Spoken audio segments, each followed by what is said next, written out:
Hello viewers, আসসালামু আলাইকুম। Welcome back to my channel. আজকে আমি একটি নতুন ব্লগ শেয়ার করতে চলেছি। আর ব্লগটি হচ্ছে পাঙ্গাস মাছ রান্না নিয়ে। আমার স্বামী আজ 10-12 বছর পর পাঙ্গাস মাছ খাচ্ছেন।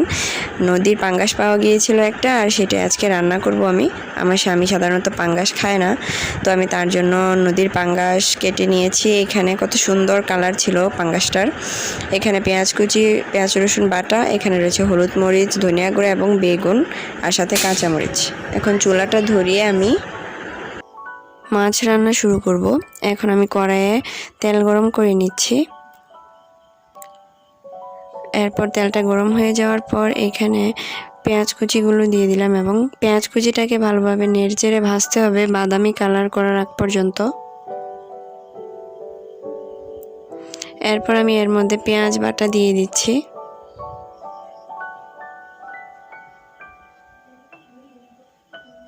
পেঁয়াজ বাটা আর পেঁয়াজ কুচিটাকে ভালোভাবে ভেজে নেব আমি।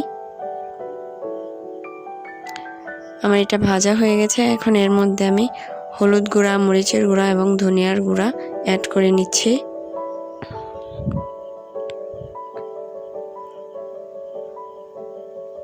এরপর এগুলোকে ভালোভাবে ভেজে নিচ্ছি, পেঁয়াজের সাথে মিশিয়ে নিলাম।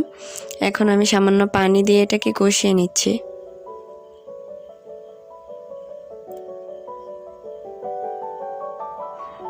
এরপর আমি এর মধ্যে পরিমাণ মতো লবণ দিয়ে দিলাম।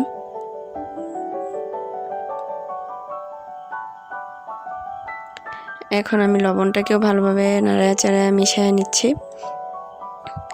রান্নাটা খুবই ভালোভাবে করতে হবে আমাকে, কারণ আমার স্বামী এত বছর পর পাঙ্গাস খাচ্ছে। মূলত আমি এই জন্যই রান্নাটা আজকে করছি।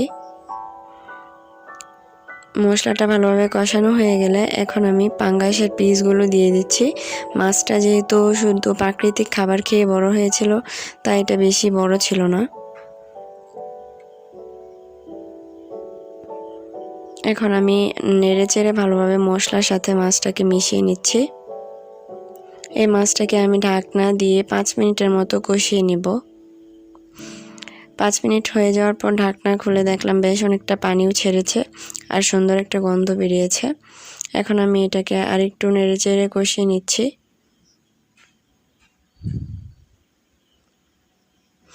এখন আমি এখানে কেটে রাখা বেগুনগুলো দিয়ে দিচ্ছি। আমি এই রান্নার জন্য লম্বা বেগুন নিয়েছি। বেগুনের সাথে পাঙ্গাস মাছ খুবই ভালো লাগে খেতে। এখন বেগুনের সাথে কষিয়ে নেওয়ার পর আমি এখানে পরিমাণ মতো ঝোল দিয়ে দিচ্ছি। আমি পানি কম দিয়ে দিলাম, কারণ আমি ঝোল রাখবো না কোনো, এটা একদম ভুনা ভুনা করে রান্না করব। এখন কত সুন্দর বেগুনটা উপরে ভেসে এসেছে এবং তেলগুলোও ভেসে এসেছে, বলক ওঠা শুরু করে দিয়েছে। আমি 5 মিনিট পর আবারও ঢাকনাটা খুলে দেখলাম যে বেশ ভালোই বলক এসে গেছে। এখন আরও 15-10 মিনিটের মতো আমি রান্না করব। এখানে কাঁচামরিচ দিয়ে দিচ্ছি, আমি গোটা কাঁচামরিচ দিচ্ছি সুন্দর একটা গন্ধ আসার জন্য। তরকারির কালারটা অনেক সুন্দর এসেছে আর গন্ধটা অনেক সুন্দর এসেছে।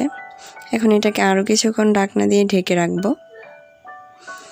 পানিটা প্রায় কমে এসেছে। এখন আমি এটা উঠিয়ে নিয়ে সার্ভ করব।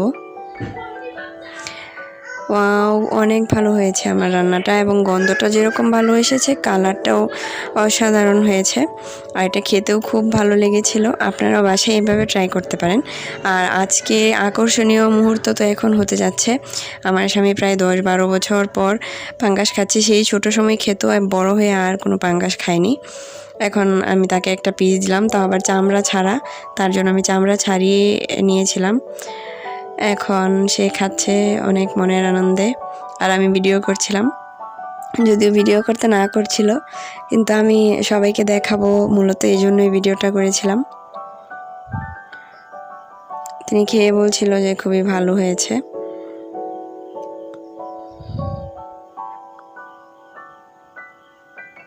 ভিউয়ার্স, আমার ভিডিও ভালো লাগলে ভিডিওতে একটি লাইক করে দিবেন এবং আমার চ্যানেলটিকে সাবস্ক্রাইব করে দিবেন।